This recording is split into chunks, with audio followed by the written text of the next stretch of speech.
இந்த பறவையை பார்த்த உடனே நம்ம கவனத்தை ஈர்க்கிறது இந்த பறவையோட கொண்டைதாங்க. இந்த பறவை கொக்கு இனத்தை சேர்ந்தது. இதோட தனித்துவமான தோற்றம், முகத்தோட அம்சங்கள், குறிப்பாக இதோட தலையில் இருக்கிற தங்க நிற இறகுகளாலான கிரீடம், இவை எல்லாமே இந்த பறவையை தனித்துவப்படுத்துது. சதுப்பு நிலங்கள், காடுகள் மற்றும் வயல்வெளிகளை கூட இவை வாழ்விடங்களாக மாற்றக்கூடிய ஆற்றல் கொண்டது. இது போன்ற சமயங்களில் அவை அரிசி அல்லது சோளம் போன்ற பயிர்களை கூட உண்ணுது.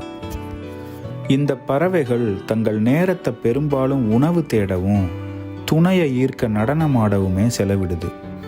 ஆனால் தேவைப்படும் போது இந்த பறவைகள் நல்லாவே பறக்குங்க. இதோட அகலமான ரெக்கைகளும் நீண்ட கால்களும் இதுக்கு ரொம்பவே உதவியாக இருக்கு. இந்த கொக்குகள் பொதுவாக 2 to 3 முட்டைகளை இடும். முட்டைகளை பொதுவாக புல் அல்லது நாணல்களில் ஆன கூட்டிலேயே இடுது. இந்த கூட்டை பெரும்பாலும் தண்ணீருக்கு பக்கத்திலேயே உயரமான தாவரங்கள் இருக்கிற இடத்துல கட்டுது. ஆண் மற்றும் பெண் பறவைகள் மாறி மாறி தன்னோட முட்டைகளை அடைகாக்குது. பொதுவாக 30 to 35 நாட்களுக்கு பிறகு குஞ்சுகள் வெளிவருது.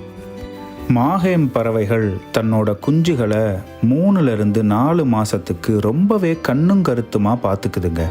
இந்த காலகட்டத்தில் பிற விலங்குகள் மற்றும் பறவைகள் கிட்ட இருந்து பாதுகாக்கிறது, உணவு தேடுறது மற்றும் வாழ்வுக்கு தேவையான பல பாடங்களை குஞ்சுகளுக்கு கற்றுக் கொடுக்குதுங்க. பொதுவாக 6 மாதத்துக்கு அப்புறம் குஞ்சுகள் தானாகவே தன்னோட உணவை தேடி எடுக்கவும் தனியாக இயங்கவும் கற்றுக்குதுங்க. இந்த வீடியோ பிடிச்சிருந்தா கீழே இருக்க லிங்கை கிளிக் பண்ணி இதனுடைய முழுமையான வீடியோவை பாருங்கள். மறக்காமல் நம்ம சேனலுக்கு சப்ஸ்கிரைப் பண்ணி உங்களுடைய ஆதரவை கொடுங்க.